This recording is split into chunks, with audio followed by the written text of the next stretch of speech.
Բարև սիրելի ընկերներ, Փառք Աստծո, շնորհակալ ենք Աստծուց, որ այսօր էլ կյանք տվեց մեզ, այս առավոտ կարող ենք առնել իր ոտքի մոտ և սովորել նրանից իր զարմանալի հրաշալի դասերը։ Ինչպես գիտենք, ուսումնասիրում ենք Սաղմոս գիրքը և այսօր վերջին դասի վրդասն է, որ կոչվում է Սպասիր Տիրոջը։ Թող Աստված մեզ օգնի իր Սուրբ Հոգին ուղարկի, որպեսզի իր Սուրբ Հոգին սովորեցնի մեզ իր հերթական դասը և Աստծո շնորհքը մեզ ուժ տա, որպեսզի մենք կիրառենք մեր սովորածը մեր կյանքում Հիսուսի անունով։ Ամեն։ Այսօրվա հիշելու համարն է Սաղմոս 27:14։ Սպասիր Տիրոջը, թող սիրտդ պինդ և զորավոր լինի, և սպասիր Տիրոջը։ Սա նշանակում է, որ մենք պիտի հուսանք Աստծո վրա։ Մենք սովորեցինք Սաղմոսներից, իմացանք, ծանոթացանք Աստծո հետ որպես մեր առաջի, որպես մեր փրկագնողի, որպես թագավորի և որպես դատավորի։ Այժմ այսօր մենք ուսումնասիրենք, թե ինչ է հուսալ Աստծո, մեր հույսը դնել Աստծո վրա։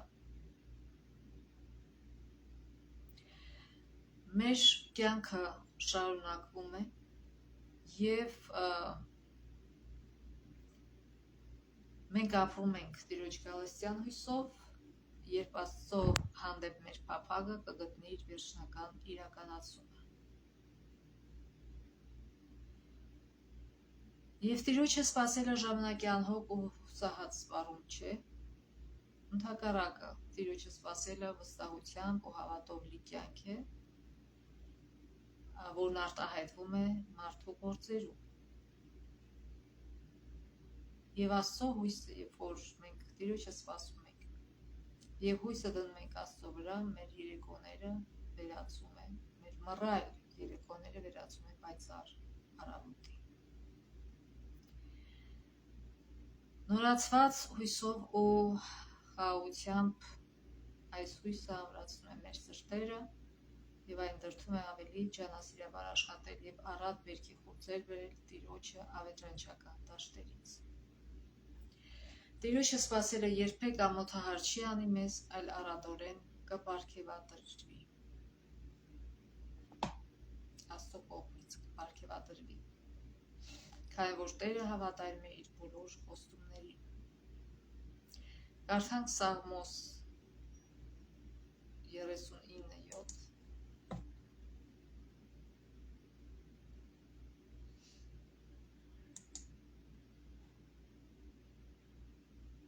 Եվ հիմա ինչի սպասեմ, ով Տեր, իմ հույսը քեզ վրա է։ Նաև Սաղմոս 41 և 69:6։ Սաղմոս 41 Սպասելով սպասեցի Տիրոջը, և նա ինձ նայեց ու լսեց իմ աղաղակը։ Այսինքն Աստծո վրա հույս դնելը բոլորովին զուտ չի լինում։ Եվ Սաղմոս 69:6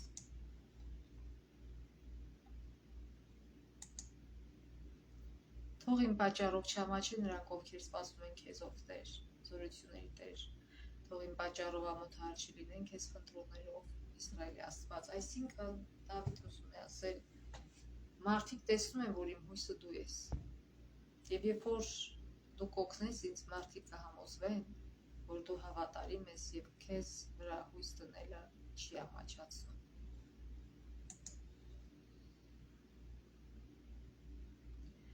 Մարդիկ երբեք չեն սիրում սպասել, բայց սպասումը մեր կյանքի մի մասն է։ Այդպիսի մարդ չկա, որ իր կյանքում որևիցե բանի սպասած չլինի, և շատ անգամ մարդիկ անհամբեր են դառնում, երբ որ սպասում են։ Եվ ընդհանրապես ինչի մարդիկ չեն սիրում սպասել, որտև կարծես թե անհայտ է ամեն ինչ։ Եվ չգիտեն վերջում ինչ է լինելու իրենց սպասելուց հետո։ Իսկ ինչ կասենք Աստծուն սպասելու մասին։ Այս մասին խոսվում է ամբողջ Աստվածաշնչում եւ այս ամենի մեջ կարևոր միտքը հաստատակամությունն է։ Այսինքն, երբ որ Աստծուն հաստատակամ է սպասում։ Մենք հաստատակամության օգնությամբ չենք տրվի հիասթափության այն վախին, թե Աստված ինչ-որ բան չի անի մեզ համար կամ չի նախատեսել մեր համար։ Այսինքն մեր հույսը ամուր կլինի։ Գիտեք, երբեմն թվում է, թե ամեն ինչ, որ կատարում է մեր կյանքում, վկայում է, որ ամեն ինչ վատ է գնում։ Բայց Աստված, երբ որ մենք հույսը դնում ենք իր վրա, մի րոպեում փոխում է ամեն ինչ դեպի լավը։ Նույնիսկ այն ժամանակ, երբ որ ամեն ինչ թվում է վատ, պետք չէ հուսահատվել, այլ պետք է միայն հույսով սպասել Աստծո գործերին։ Այսինքն, երբ որ Աստված է միջնորդում եւ անում իր գործը։ Նրանք, ովքեր սպասում են Տիրոջը, կարող են վստահել, որ եթե իրավիճակը թողնեն նրան, նա ամեն ինչ լավագույն ձևով կկարգավորի։ Աստված հավատարիմ է։ Նույնիսկ եթե մենք դա չենք ընկալում, բայց միևնույն է Աստված հավատարիմ է եւ ամեն ինչ մեր կյանքում լավագույն ձևով կկարգավորվի եւ հիշենք այդ համարը, որ ասում է, ինչ որ պատահում է այն մարդու կյանքում, որ սիրում է Աստծուն, վերջի վերջո դեպի լավն է տանում։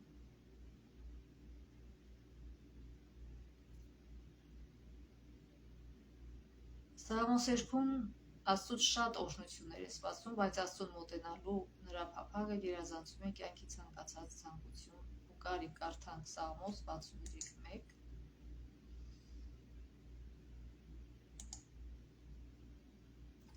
Ով Աստված, դու ես իմ Աստվածը, քեզ եմ փնտրում առավոտից, հոգիս ծարավի է քեզ, իմ արյունս քեզ է ցանկանում այս ցամաք ու ծարավ երկրում, որտեղ ջուր չկա։ Ջուր, այսինքն ճշմարտություն։ Եվ դրա համար էլ խորհուրդ է տրվում, որ մենք, երբ որ զարթնում ենք, առավոտից փնտրեք Աստծուն, ինչ է նշանակում փնտրել Աստծուն։ Նշանակում է քո հոգին թափել իր առջև, խնդրել նրանից պաշտպանություն, լսել նրա արձագանք, այսինքն նրա խոսքը ուղղված մեզ այսօրվա համար, ինչ ենք կամում անել։ Նրա խոսքը Աստվածաշնչում է, պետք չէ ուրիշ տեղ փնտրել։ Երբ որ մենք առավոտը սկսում ենք այսպես, մենք լսվում ենք հույսով։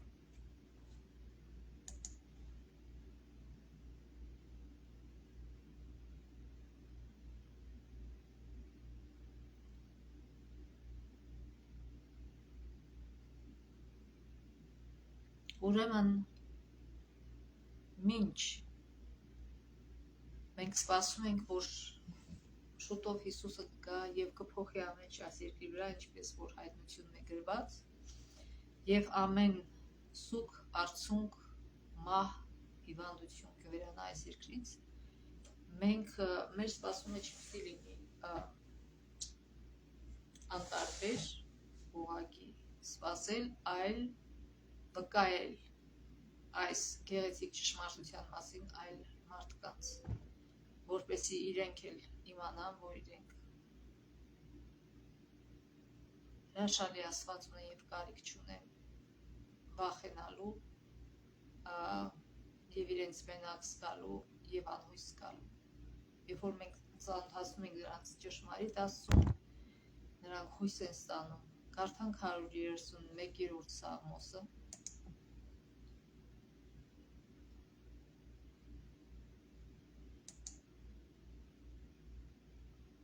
Տեր, իմ սիրտը չի գոռոզանում, եւ իմ աչքերը բարձրից չեն նա, եւ ես գործ չունեմ մեծամեծ բաների հետ, եւ ոչ էլ այն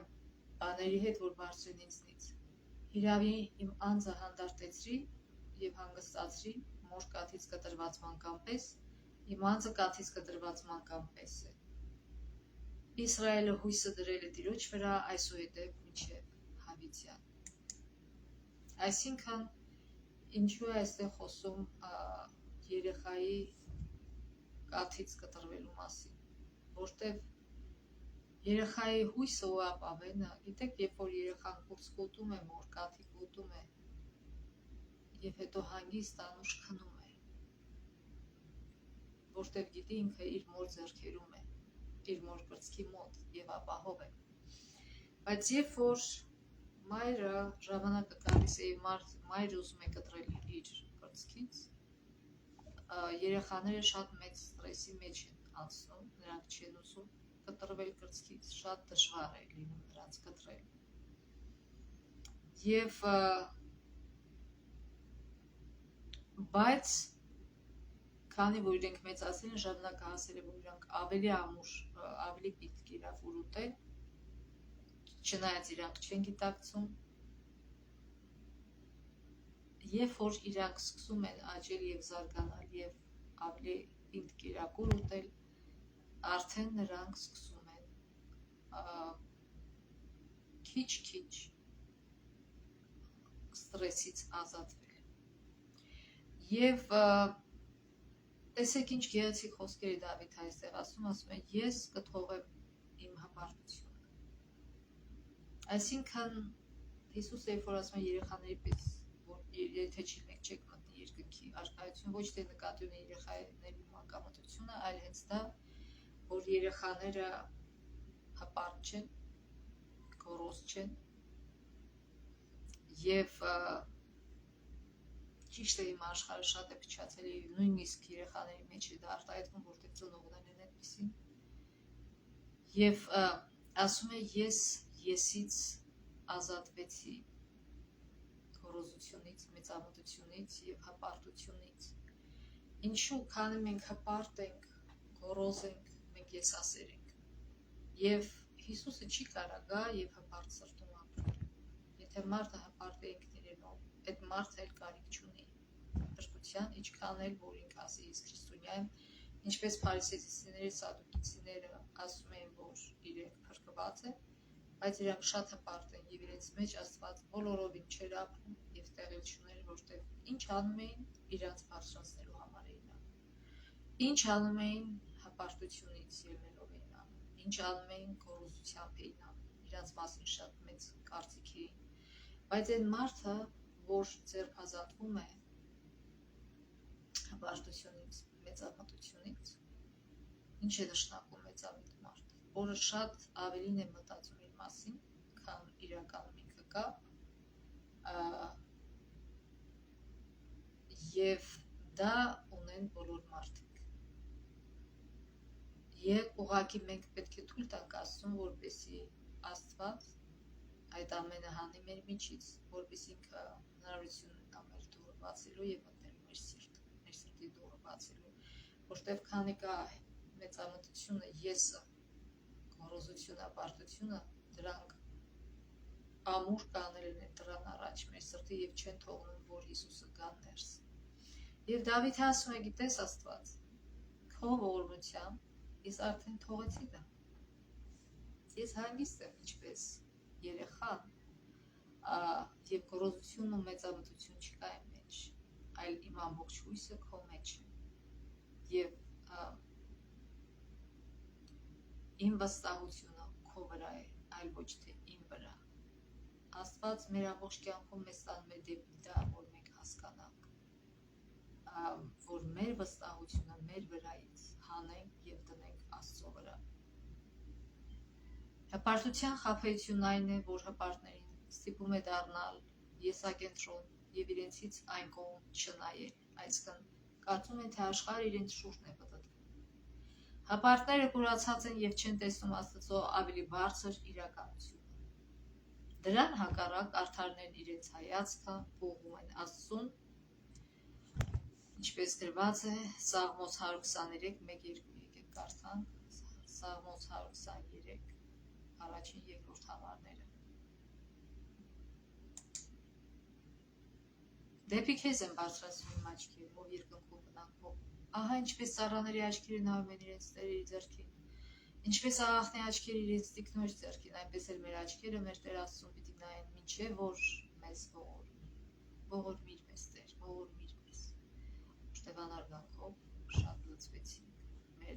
անձը շատ է լցված գոռոզների նախատինքով և ամբարտավանների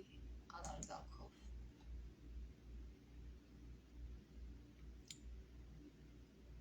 Եվ Աստծո մեծության ճանաչումը նրանց այս գնարդարներին դարձնում է խոնար, հեռու պահում եսասիրությունից և ունայն փառասիրությունից։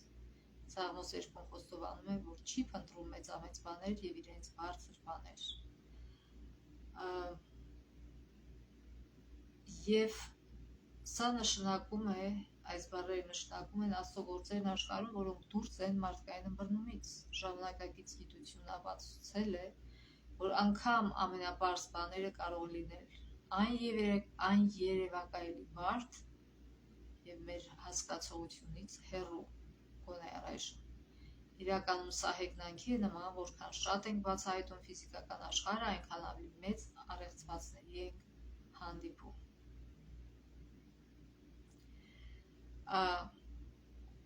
Եվ այս մոր կաթից կտրված մանկան պես արտահայտությունը նշանակում է, որ ես հասկացել եմ, որ ես ընդամենը խոնար մահկանացու մարդ եմ և փնտրում եմ քո առաջնորդությունը և վստահում եմ քեզ իմ կյանքի բոլոր փուլերում։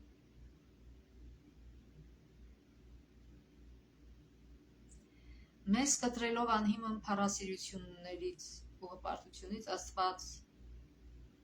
ծանոթացնում է պինդ կերակուրի հետ, այն է ինձ ուղարկողի կամքը կատարել և նրա գործը ավարտին հասնել։ Ուրեմն որն է մեր համար պինդ կերակուրը? Վկայել Աստծո մասին և իր գործը ավարտի հասցնել։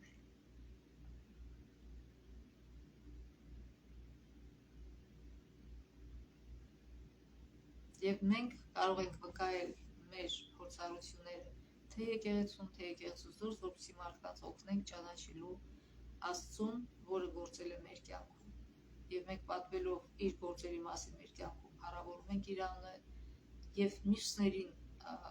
օգնում ենք, որպեսզի նրանք հավատք և վստահություն ձեռք բերեն առ Աստված։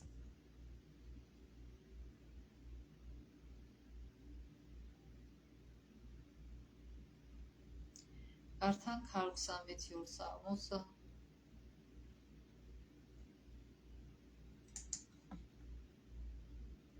որտեղ նկարագրվում է ինչպես էին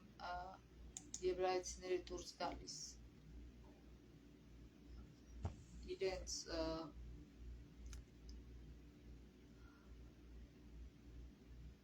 գերությունից և ասում է, երբ Տերը գերությունից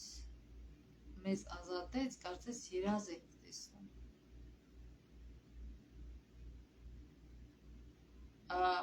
Եվ ասում է այդ ժամանակ, երբ որ գերությունից ազատում է Աստված, մենք ծիծաղում ենք, ուրախանում և ցնծում ենք, որտեղ ուրիշ մարդիկ էլ տեսնում են, թե Տերը ինչ մեծամեծ բաներ արեց մեզ համար։ Տերը մեծ բաներ արեց մեզ համար և մենք ուրախացանք։ Ով Տեր հետ դարձրում ես գերությունից, ինչպես արուները հարավի երկրում։ Արտասուքով ցանողները ցնծությամբ պիտի հնձեն, նա որ գնում է և լաց է լինում ցանելու սեր մտանելով, պիտի ցնծությամբ հետ գա բերելով իր սուրենի խրձերը։ Ինչ նշանակություն ունի սա մեզ համար։ Գիտեք, երբ որ մենք հայտնվում ենք ինչ-որ գերության մեջ, դա կարող է լինել մեղքի գերություն, դա կարող է լինել որևէ բռնակալ մարդու գերություն և ելք չենք տեսնում, բոլորին չենք տեսնում այդ ծանր վիճակից ելք և հանկարծ, երբ որ մենք մեր հայացքը ուղղում ենք Աստծո վրա, ինչպես Դավիթն էր անում, և խնդրում ենք Աստծուն, որ օգնի մեզ, մեր միակ հույսը մնում է Աստված և Աստված օգնում է և դա մեզ հրաշք է թվում։ Այսինքն ասում ենք հրաշք եղավ, Աստված մեզ օգնեց և այդ հրաշքը ցնծություն է բերում մեզ և մեզ թվում է, թե մենք երազում ենք, որ մենք նույնիսկ չենք էլ պատկերացնում, որ այդպես կարող է Աստված ազատել մեզ։ Եվ դա ավելի շատ է ամրացնում մեր հույսը, մեր վստահությունը Աստծո հանդեպ և մեր հավատքը աճում է։ Եվ երբ որ մյուս հաջորդ փորձությանն ենք հանդիպում, արդեն հույսով ենք դիմում Աստծուն, որտեղ մեր հույսը վստահություն դեպի Աստված աճում է։ Ինչպես որ գյուղացիները երբ որ սերմ են ցանում, գիտեք, ամենահեշտ մասը երևի դա է, սերմ ցանելը, չնայած դա էլ է դժվար, բայց հետագամ ինչ պիտի անեն։ Պետք է հետևեն, որ այդ սերմերը ծլեն, մեծանան, պետք է քախան անեն, այսինքն սերմերի աճը խեղդող բույսերը հեռացնեն, մոլախոտերը եւ ջրեն եւ հետևեն, որ հանկարծ ցուրտը չտա, այսինքն գյուղացու կյանքը շատ դժվար է, շատ հոգսերով լեցուն եւ գյուղացին անհանգիստ է, բայց իր տանջանքը բարձրադրվում է, երբ որ Աստծո օրհնությամբ ինքը լիքը բերք է ստանում, երբ որ տեսնում է բերքարած ծառերը եւ ուրախությունից ցնծում է, որ իր տանջանքը ինքը արցունքով ցանեց եւ հիմա տեսնում է պտուղները։ Եվ ցնծությամբ այդ պտուղներից տանում է Աստծուն եւ զոհ է մատուցում իր տանը, Աստծո տանը։ Եվ սա խորհրդանշաբար վերաբերվում է ավետարանիչներին այն մարդկանց, ովքեր վկայում են Աստծո մասին, ոչ միայն ավետարանիչներին, յուրաքանչյուր քրիստոնյա պետք է լինի ավետարանիչ իր շրջակայքում, իր շրջապատում։ Եվ երբ որ մենք սերմը ցանում ենք, դա դժվար է, մանավանդ երբ որ մարդու սրտի հողը դեռ պատրաստ չի։ Եվ բայց ցանում ենք, մեր գործը սերմը ցանելն է։ Մնացածը, այո, կարող ենք կողքից օգնել, բայց Աստված աճեցնում է այն, բայց մենք հետևում ենք, որ այդ սերմը աճի,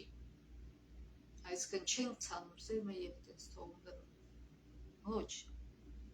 իսկական ընկերություն պետք է անել մարդու հետ, որպեսզի երբ որ մարդը նոր է ծնվում, այսինքն վերածնվում է եւ ճշմարտությունն ուզում մեր սիրտը, մենք պետք է կողք լինենք եւ անդադ մեր խորհուրդներով, մեր կյանքի օրինակով, մեր փորձությունների մասին պատմելով, թե ինչպես է մեզ Աստված օգնել, իրենց նեցուկ լինեն, որպեսզի իրենք աճեն։ Դա խլում է մեր ժամանակը, դա խլում է մեր ջանքերը, դա խլում է մեր էներգիան եւ շատ անգամ կարող է դա իզուր լինել, այո, բայց երբ որ մարդու սրտի մեջ սեր կա,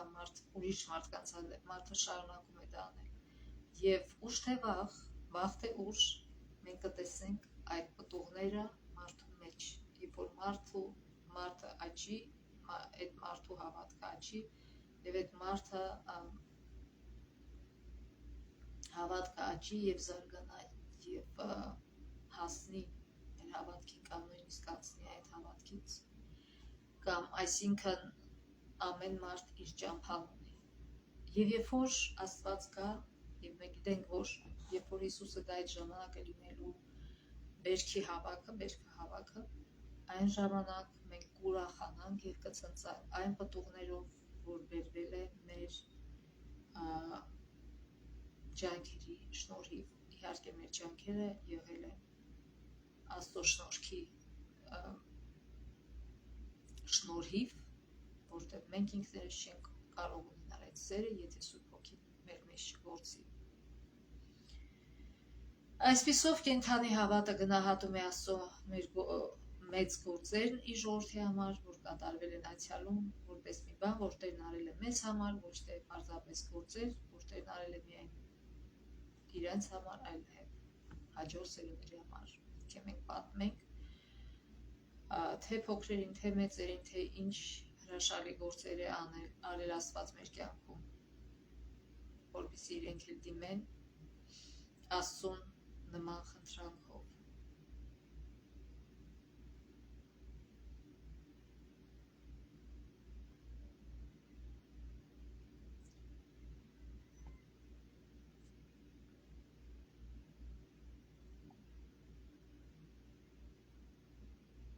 Ուրեմն ինչպես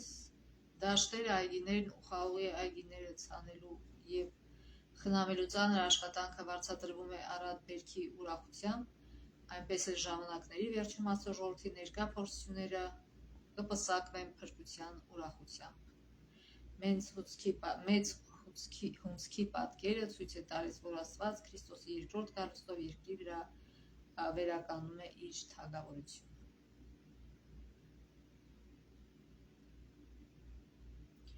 Սակայն այստեղ էլ նորից սպասելու թեման է, ինչպես բերքահավաքի դեպքում մենք պետք է սպասենք տեսնելու մեր աշխատանքի պտուղ արդյունքները։ Երբեք ոչ մի սերմ մի օրում չի աճում, երբեք ոչ մի սերմ առանց մարդկանց ջանասեր աշխատանքի չի աճում, իսկ սա շատ լավ օրինակ է,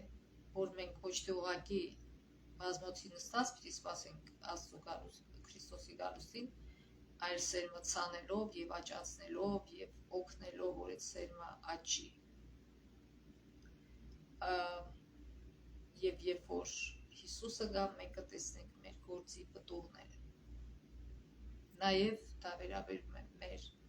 անձնական աճին, որ մենք թույլ տանք Հիսուսը մեր մեջ ցանի, սերմերը աճացնի այդ սերմերը մեր մեջ, որպեսզի մեր բնավորության մեջ երևան պտուղներ, ճշմարտության պտուղներ, որպեսզի մեր անձը փոխվի Հիսուսի նմանությամբ։ Կարդանք 92 Սաղմոսը, որը շաբաթօրվա հանգստի մասին է, 92։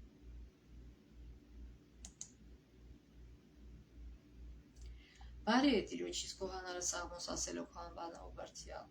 առավոտից քո ողորմությունը պատմել է և գիշերը քո ճշմարտությունը,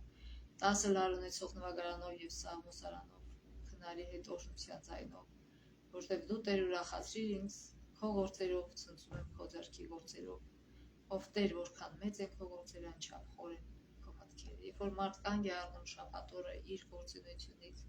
ինքը արդեն ժամանակ ունի նայելու Աստծո ձեռքի գործերին, եւ երբ որ նայում է Աստծո ձեռքի գործերին, ցնծում է, ուրախանում է, զարմանում է, ասում է հրաշալի քո հրաշալի գործերի վրա։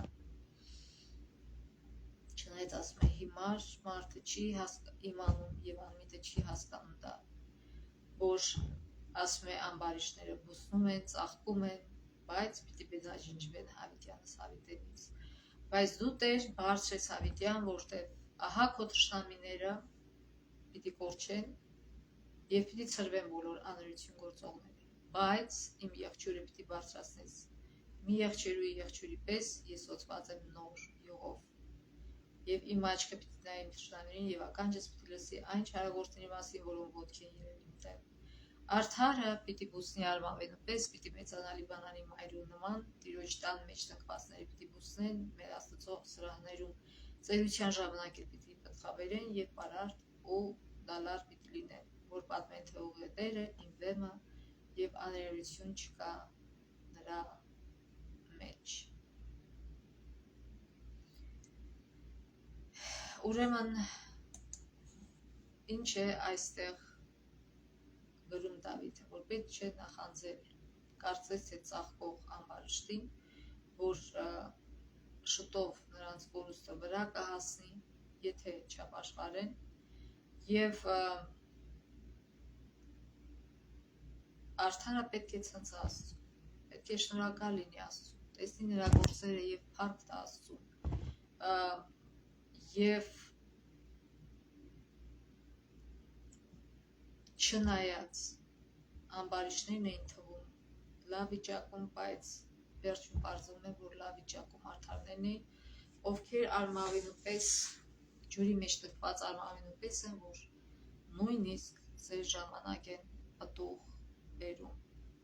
Այսինքն մենք աճում եւ զարգանում ենք մեր հավատքի եւ մեր բնավորության սրբագործության մեջ։ Աստված ասում է. «Պահեք իմ շաբաթները, որտեղ ես եմ ձեզ սրբող Տերը»։ Երբ որ մարդ վերածնվում է, սկսում է նրա սրբագործության ընթացքը։ Այսինքն Աստծո կողմից արդարացվում է Հիսուսի արյունով եւ հետո Սուրբ Հոգու աշխատանքը սկսում է մարդու մեջ, որպեսզի մարդ սրբագործվի, մարդ չի կարող մեղավոր վիճակում մտնել երկնքի արքայություն։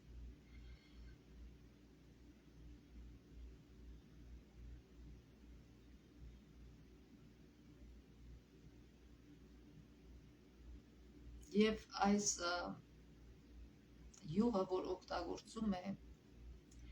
ոչ թե նկարագրում է այն յուղը, որ օծում էին թագավորներին եւ քահանաներին, այլ ավելի շուտ այն յուղը, որ զոհաբերում էին Աստծո տանը։ Դա ինչ է նշանակում, այսինքն Սաղմոս 2-ն ցանկանում է իրեն որպես կենդանի զոհ ներկայացնել Տիրոջը եւ իր ամբողջ անձը նվիրել Աստծուն։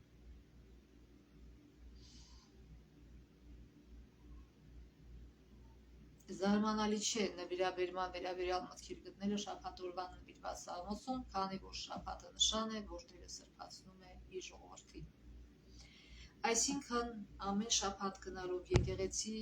եւ նորացնելով մեր հավատքը, մեր հույսը, որտեղ մեր հույսը նորանում է լսելով Աստծո խոսքը, մեր հավատքը ամրանում է եւ այդպես շաբաթից շաբաթ մենք զորանում ենք եւ սրբագործվում։ Շաբաթը Տիրոջ հավերժական ուխտի նշանն է իր ժողովրդի հետ։ Այսպիսով շաբաթ օրվա հանգիստը կարևոր է Աստծո ժողովրդի համար, քանի որ այն ուժ է տալիս նրանց վստահությամբ սպասելու Տիրոջը, որպեսզի նա կատարի իր ուխտի բոլոր խոստումները։ Գիտեք, երբ որ մի մարդու խոստում է տրվում եւ ինքը ստիպված է երկար սպասել, ինքը շատ կարիք ունի, որ ժամանակ այն մարդը, որ խոստում է տվել, զանգի եւ խրախուսի նրան, ասելով, որ մի կարծիք, որ ես մոռացել եմ, այլ քո գործը ես աշխատում եմ քո գործի վրա։ Շատ անգամ, երբ որ զանգում ես ինչ-որ հարց լուծելու համար եւ քեզ դնում են սպասման մեջ, եւ դու ստիպված ես սպասել, երբեմն այդ սպասումը երկար լինում, որտեղ դնում են, որպեսզի պարզեն, թե ինչու է այդ խնդրեմ առաջացել եւ այլն եւ այլն։ Եվ դեռ հարցը չլուծված 5 րոպեն մեկ հետ են գալիս։ Եվ ասում են, գիտեք, մենք դեռ այստեղ ենք եւ մենք դեռ աշխատում ենք ձեր գործի վրա, եւ ներողություն են խնդրում եւ շնորհակալ են լինում համբերության համար եւ ասում են, որ մի դրեք մնացեք գծի մեջ, մենք աշխատում ենք դրա վրա։ Եվ այսինքն, երբ որ դու կարող է դատվել կես ժամ, 20 րոպե քո սպասում է։ Եթե դու այդ կես ժամը լուր հեռախոսի հետ նստես, դու կմտածես, որ այս մարդը մոռացել է քեզ։ Այսինքն, եւ ուղղակի կդնես հեռախոսը։ Դրա համար ժամանակ հետ է գալիս այս մարդը եւ հույս է տալիս, ասում է, որ շարունակեք սպասել։ Մենք նայում ենք ձեր գործը, որպեսզի պարզենք ինչից է այդ խնդրումը։ Եվ իհարկե, երբ որ պարզվում է եւ հետո հարցը լուծվում է, ինչքան ուրախալի լինում։ Եվ կամ սպասում ես մի հարցի լուծման, չես համբերում։ Մի 2-3 օրը մեկ զանգում ես, որ իմանաս, թե ինչ փուլում է գտնվում այդ գործը, որի համար դու սպասում ես։ Եվ երբեմն, երբ որ ասենք, թե ասում են մի շաբաթում կլինի, մի շաբաթ անցնում է չկա։ Հետո էլ ասում են մի 2 շաբաթ էր սպասեք, հետո մի ամիս էր սպասեք, այսինքն մարդը հուսահատվում է։ Եվ երբեմն հենց այն ժամանակ, երբ որ հուսահատված ես լինում, երբ որ արդեն հույսդ չես դնում քո զանգերի վրա, որ դու այդքան անդադ զանգում ես, բայց այդ զանգերը չեն օգնում, եւ վերջի վերջո երբ որ դադարում ես, մի օր իրենք զանգում են եւ ասում են, գիտեք, ձեր հարցը լուծվել է։ Այսինքն Աստված այնպես չի թողնում մեզ մենակ, ինքը միշտ հուսադրում է մեզ։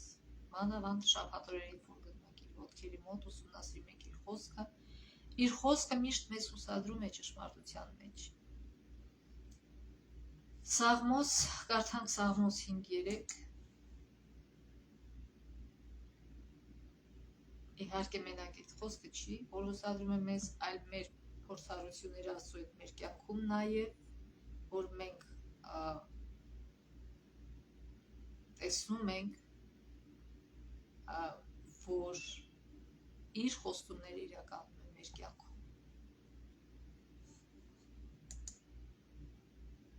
Սաղմոս 5:3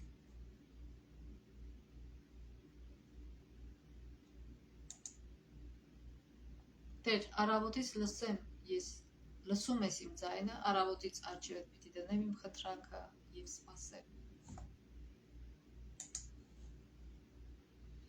Սաղմոս 35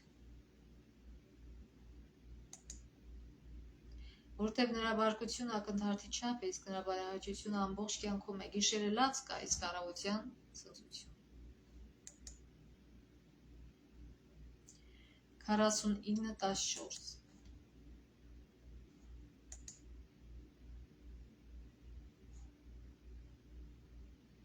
Ոչխարների պես նրանք գերեզմանի պիտի մատնվեն, մահը նրանց հովին է և ուղիները նրանց կտրի են առավոտից և նրանց կերպարանքը կմաշվի։ Սա երևի սխալ էր, ներեք։ Սաղմոս 59:16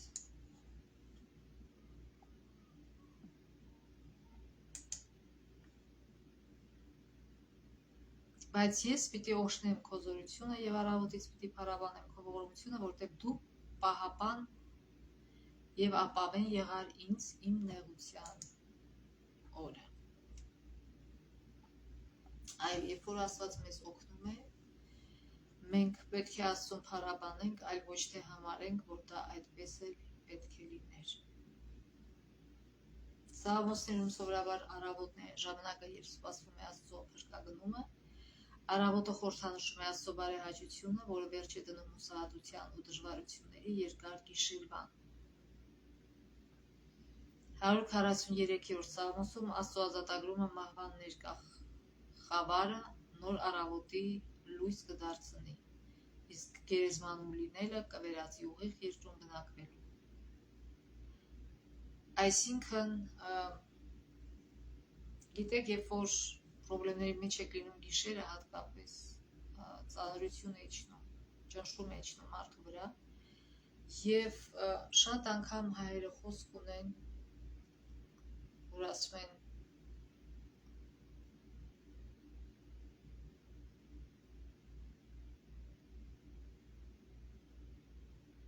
որ առավոտը ավելի հուսադրող է, իմաստը դա է, քան թե իրիկունը, և ռուսներն էլ խոսք ունեն «Ուտրը вечером мудренее»։ Միշտ մարդիկ հույս ունեն, որ առավոտյան հետ լավ լուր կստանան։ Կարդանք Մարկոս 16-ից 1-8 համարները, երբ որ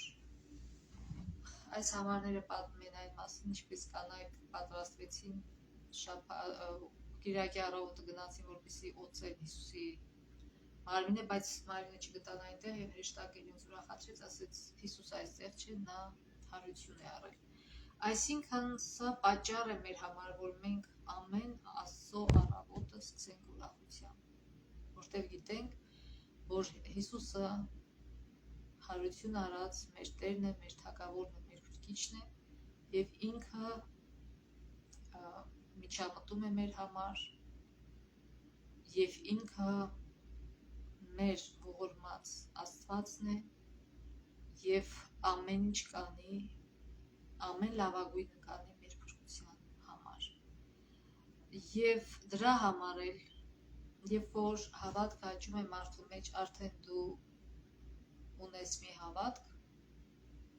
որ կապ չունի գիշերը,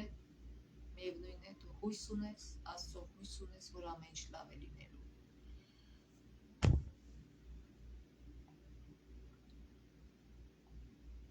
Հիսուս Քրիստոսի հարության առավոտը ճանապարհ բացեց Աստծո փրկության հավերժական առավոտի համար բոլոր նրանց համար, ովքեր հավատում են նրա անվանը։ Հիսուսի աշակերտները զգացին Սաղմոս 30 գլխի 5-րդ համարում գրված խոստման ողջ ուժը, Գիշերը լաց կա, իսկ առավոտյան ցնծություն։ Այսինքն գիշեր իրենք սուքի մեջ էին, բայց առավոտյան ցնծացին, որտև Հիսուսը հարություն էր առել։ Ինչպես առավոտյան աստղն է ավետում նոր օրվա ծնունդը, այնպես էլ հավատն է ավետում հավերժական կյանքի նոր իրականություն Աստծո զավակների մեջ։ Հիսուսն անվանվում է առավոտյան փայլող աստղ, որի թագավորության հաստատումը սպասում ենք անհամբեր, որտեղ այլևս չի լինի գիշեր, չարություն եւ մահ։ Ի վերջո սա այն է, ինչին մենք սպասում ենք առավել, քան որևէ այլ բանի, երբ խոսում ենք Տիրոջը սպասելու մասին, եւ անշուշտ նման խոսման արժե սպասել։ Կարդանք Էլեն Ուայթի դարերի փափագ գրքից H 775։ Դուրս գալով Հովսեփի նոր գերեզմանից Քրիստոսը հանդիսավոր կերպով հռչակեց. «Ես եմ հարությունը եւ կյանքը»։ Այս խոսքերը կարող էր ասել միայն Աստված։ Բոլոր արարածներն ապրում են նրա կամքով եւ զորությամբ նրանք կախման մեջ են Աստծուց, որտեղ կյանք են ստանում նրանից։ Ամենավեհ սերովբեից մինչև ամենացածր կենդանին բոլորն էլ սնվում են կյանքի աղբյուրից, այսինքն Հիսուսից։ Միայն նա, ով մեկ էր Աստծո հետ, կարող էր ասել. «Ես իշխանություն ունեմ իմ կյանքը դնելու եւ իշխանություն ունեմ այն դարձյալ առնելու»։ Քրիստոսն իր աստվածային զորությամբ իշխանություն ուներ փշրելու մահվան շղթաները։ Այսինքն, երբ որ մարդիկ ասում են անմահ հոգի կա, այսինքն մարդու հոգին ունի անմահություն, դա լիովին հակասում է այս համարներին։ Հիսուս ասում է. «Ես եմ կյանքը։ Ես կարող եմ կյանք տալ եւ ես կարող եմ կյանք չտալ»։ Հնարավոր չի, որ մարդը ինքը հավիտենական հոգի ունենա, որտեղ Աստված է որոշում մարդը ապրի, թե ոչ։ Աստծո մեջ է կյանքը եւ միայն Աստված կարող է այդ կյանքը տալ մեզ։ Մենք մեր մեջ չունենք կյանք, չունենք հավերժություն։ Այդ ամենը գալիս է Աստծուց։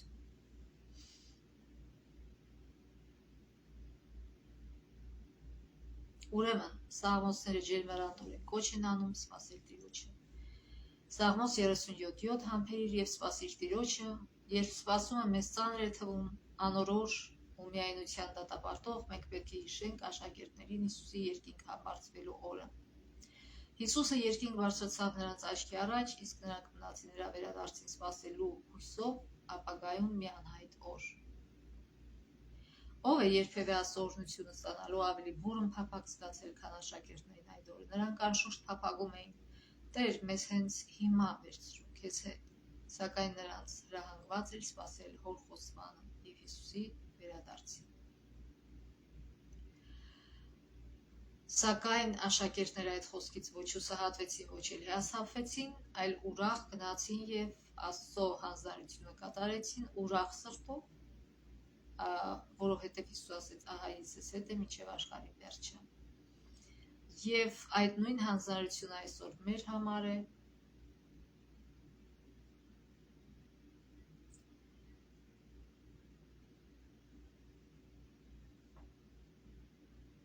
Ուրեմն, սպասումը միշտ լարված է լինում եւ այդ լարվածությանը կդիմանա միայն մի բան՝ Հիսուս Քրիստոսի մեջ բնակվելը։ Այն է անձնական հարաբերությունը նրա հետ։ Ֆիլիպեցիներ 2:13-ում ասում է. «Ուրեմն, եթե Քրիստոսն ապրում է մեր սրտերում, նա կգործի մեզանում, կամենալն էլ, անելն էլ իր բարեհաճության պես»։ Մենք պետք է աշխատենք այնպես, ինչպես նա աշխատեց, դրսևորելով միևնույն հոգին եւ այսպես սիրելով նրան եւ նրա մեջ մնալով կաճենք նրանում ամեն բանով, ով գլուխն է Քրիստոսը։ Եբրայեցիներ 4:15։ Երբ մենք շարունակենք սպասել Տիրոջը, խաղաղություն ու գոհունակություն կգտնենք Սաղմոսներում։ Մեր աղոթքներն ու երգերն այնտեղ են, որտեղ Աստծո սիրտն ու մեր սրտերը հանդիպում են ամեն օր։ Ուրեմն, ինչ սովորեցինք մենք այս դասից, որպեսզի մենք սպասենք ոչ թե մռայլ սրտով, ոչ թե անտարբեր ձևով կամ անորոշ ձևով, չգիտեմ, կլինի, չլինի, այլ սպասենք ուրախությամբ, ինչպես աշակերտները արեցին։ Սպասենք մոտեցնելով մեր Փրկչի գալուստի օրը, վկայելով իր մասին, իր վկաները լինելով, վկայելով իր բարության ու ողորմության մասին, մեր կյանքում, պատմելով մարդկանց, թե ինչ է կատարել Աստված մեր կյանքում, եւ ցույց տալով Աստվածաշի համարները, թե ինչպես է դա համընկնում Աստծո խոստումներին եւ Աստծո մասին իր գրածներին Աստվածաշնչում։ Մենք պետք է հավատարիմ լինենք դրանում, դա պահանջում է մեր ջանքերը, մեր ժամանակը, մեր էներգիան, բայց միայն այդ օգտագործելով, դա անելով, մենք կարող ենք ունենալ բերքահավաքի մեջ ուրախություն։ Այսինքն, եթե մենք չգործենք այսօր, մենք չենք էլ մասնակցի այդ բերքահավաքին։ Մենք չենք տեսնի պտուղները եւ չենք էլ ուրախանա, եւ Հիսուսն էլ մեզ չի ասի ապրես բարի եւ լավ ծառա, որ արեցիր այն, ինչ որ ես հանձնարարել էի։ Ուրեմն, եթե մենք ուզում ենք, որ մեր սպասման ժամանակը արդյունավետ լինի, մենք պետք է մեծ ջանասիրությամբ, աշխատասիրությամբ ցանենք Աստծո սերմը, օգնենք աճելու այդ սերմին, թե մեր մեջ, թե ուրիշների մեջ։ Եվ այդ շնորհքը միայն տալիս է Հիսուսը, եւ այդ գործը միայն այն մեծ Սուրբ Հոգին դրա համար, ինչպես մենք զորեցինք այսօր, մենք պետք է թողնենք մեր հպարտությունը, մեր գոռոզությունը, մեր մեծամտությունը, մեր եսը եւ խոնարհաբար հետևենք Հիսուսի քայլերին։ Թող Աստված մեզ օրհնի մինչև մյուս շաբաթ։